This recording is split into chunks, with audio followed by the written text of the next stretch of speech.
Altazor by Vicente Huidobro, Canto 3. Break the loops of veins, the links of breath and chains, of eyes, paths of horizon, flower screened on uniform skies, soul paved with recollections like stars carved by the wind. The sea is a roof of bottles that dreams in the sailor's memory. The sky is that pure and flowing hair braided by the hands of the aeronaut. And the airplane carries a new language to the mouth of the eternal skies. Chains of glance tie us to the earth. Break them, break so many chains. The first flies to light the sky. Space bursts open in a wound, and the bullet returns to the assassin forever tied to the infinite. Cut all links of river, sea, or mountain, of spirit and memory, of dying law and fevered dreams. It's the world that turns, goes on, whirls in the ultimate iris. Tomorrow the countryside will follow the galloping horses. The flower will suck the bee, for the hanger will be the hive. The rainbow will become a bird and fly singing to its nest. Crows will become planets, sprouting feathers of grass. Leaves will be the stray feathers falling from their throats. Glances will be the rivers, and rivers wounds in the legs of space.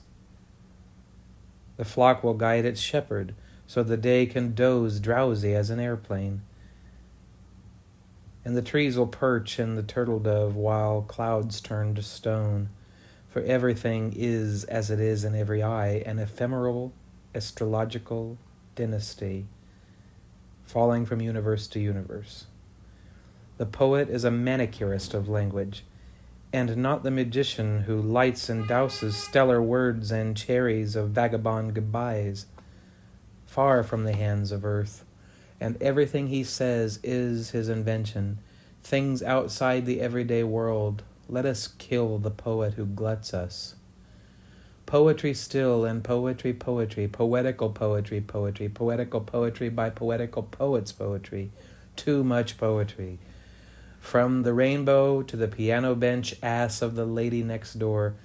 Enough poetry, bambina, enough, lady. It still has bars across its eyes. The game is a game and not an endless prayer. Smiles or laughter, not the iris's little lamps.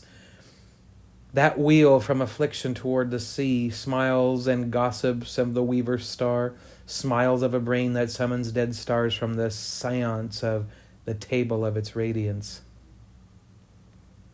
Enough, lady harp, of beautiful images, of clandestine illuminated likes.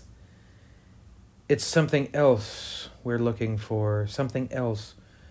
We already know how to dart a kiss like a glance, plant glances like trees, cage trees like birds, water birds like heliotropes, play a heliotrope like music, empty music like a sack, decapitate a sack like a penguin, cultivate penguins like a vineyard, milk a vineyard like a cow, unmasked cows like schooners, comb a schooner like a comet, disembark comets like a tourist, charm tourists like a snake, harvest snakes like almonds, undress an almond like an athlete, fell athletes like a cypress, light cypress like a lantern, nest lanterns like skylarks, heave skylarks like sighs, embroider sighs like silks, drain silks like rivers, raise rivers like a flag, pluck a flag like a chicken, douse a chicken like a fire, row through fires like seas, reap seas like wheat, ring wheat like bells, bleed bells like lambs, draw lambs like smiles, bottle smiles like wine, set wines like jewels, electrify jewels like sunsets, madden sunsets like battleships, dethrone a battleship like a king, hoist kings like the dawn, crucify dawns like prophets, etc., etc., etc. Enough, sir. Violin sunk in a wave, everyday wave of misery religion, of dream after dream possession of jewels. After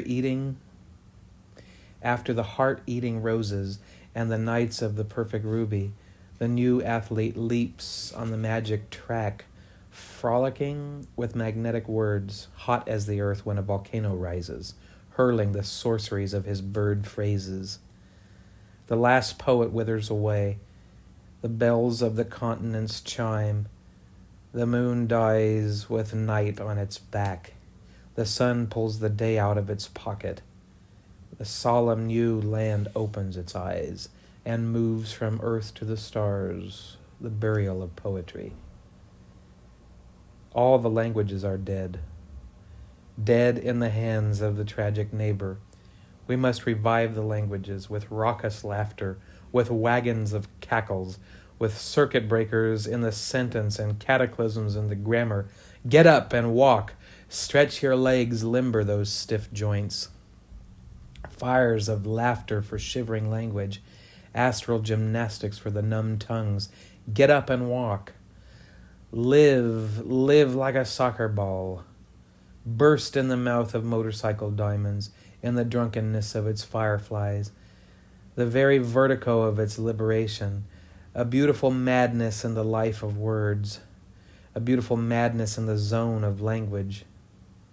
Adventure lined with tangible disdain, the adventure of language between two wrecked ships, a delightful catastrophe on the rails of verse. And, since we must live and not kill ourselves, as long as we live, let us play the simple sport of our words, of the pure word and nothing more, with no images awash in jewels. Words carry too much weight.